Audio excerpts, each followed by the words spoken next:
All right, so as far as fitting a dog, Zeus, he's it. Good job, Bubba. You want to make sure that you're fitting this. Make sure the collar's on for one, right? It was on from earlier. We're gonna make sure we're fitting this behind the ear, right? Want to make sure it's fairly tight. So I can still fit my fingers under his neck, right? But it's behind the ear. As you can see, because his ear's in the way. I like to either place them on both sides of the ear. One thing to make sure you remember is that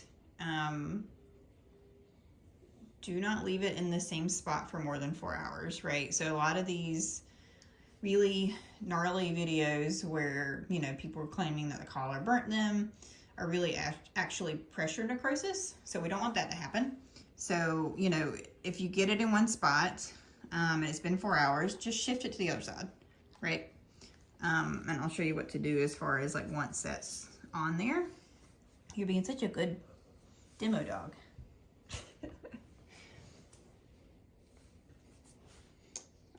Let me make sure it's not too tight because you look a little uncomfortable. And come on, up, up, up. Can you sit? Thank you, buddy. Can I get a, yeah. So every time we put the collar on, we want to make sure, oh, he's gonna lay down because this is boring. We want to make sure we go back to 0. And I'm gonna move this so you can actually see if there's any change in behavior as I'm dialing up. I want you to be able to see that.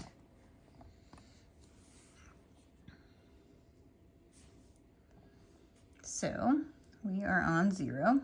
I'm going to dial this up a little bit at a time. So 1 or 2 for him. So he felt that. Did you see his ears move?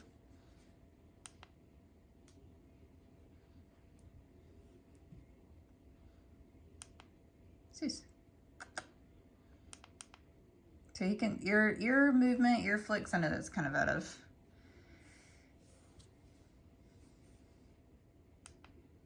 okay, ears moving, right? So you can definitely feel that. I'm gonna go up a little bit more to a 5 just to see. Yeah, see his ear moving. He can definitely, it's not just I can hear the button click, he can feel that. So his working level is around a 5 to a 7. It's 10 to 15, honestly, out in public because he's got some competing and reinforcers, right? So that is how you would fit it to the dog every time you shift the collar. Not just when you take it on and off, but if you shift the collar around at all, you need to do that each time and make sure that, you know, it's not too much stimulation in one area. If anyone's ever had a TENS unit on, whatever that stimulation would be here is very different if I were to place that same contact on, let's say, my thigh, right? Because there's just different densities of muscle there. So we don't want to put it on and it'd be too high and it make the dog panic and it hurt. That's not the whole point of an e-collar.